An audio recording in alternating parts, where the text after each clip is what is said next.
मित्रहो, काल आपण प्रेझेंट कंटिन्युअस टेन्स चालू वर्तमान काळ याची नकारार्थी आणि होकारार्थी वाक्य पाहिली. बघा ती अशी: she is working in the garden, she is not working in the garden.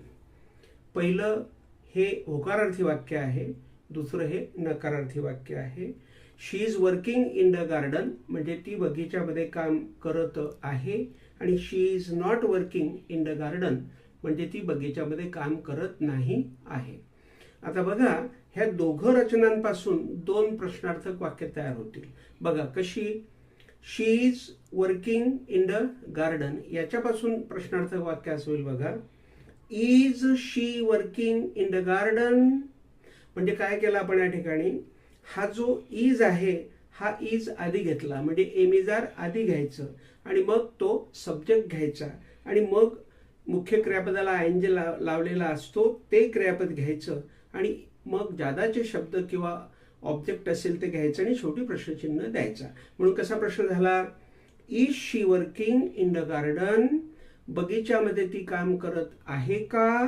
तर उत्तर काय त्याचं? हो, ती बगीच्यामध्ये काम करत आहे. Yes, she is working in the garden.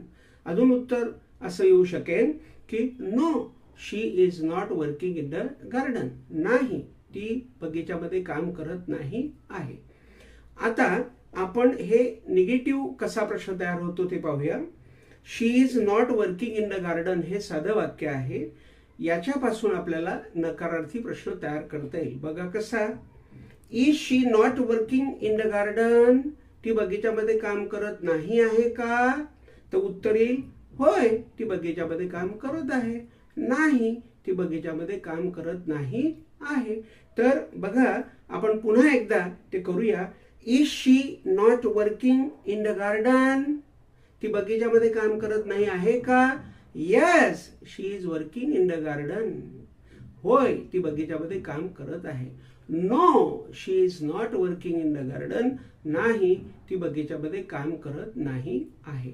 म्हणजे अशा ह्या प्रश्नार्थक रचना आपल्याला करता येतात. म्हणजे थोडक्यामध्ये असं आहे की ज्या पहिली पॉझिटिव्ह रचना असते साधी, तिच्यापासून साध्या रचनेपासून पॉझिटिव्ह इंट्रोगेटिव्ह म्हणजे होकारार्थी प्रश्न तयार करता येतो, आणि जी दुसरी नकारार्थी रचना आहे त्या नकारार्थी रचनेपासून आपल्याला नकारार्थी प्रश्न तयार करता येतो.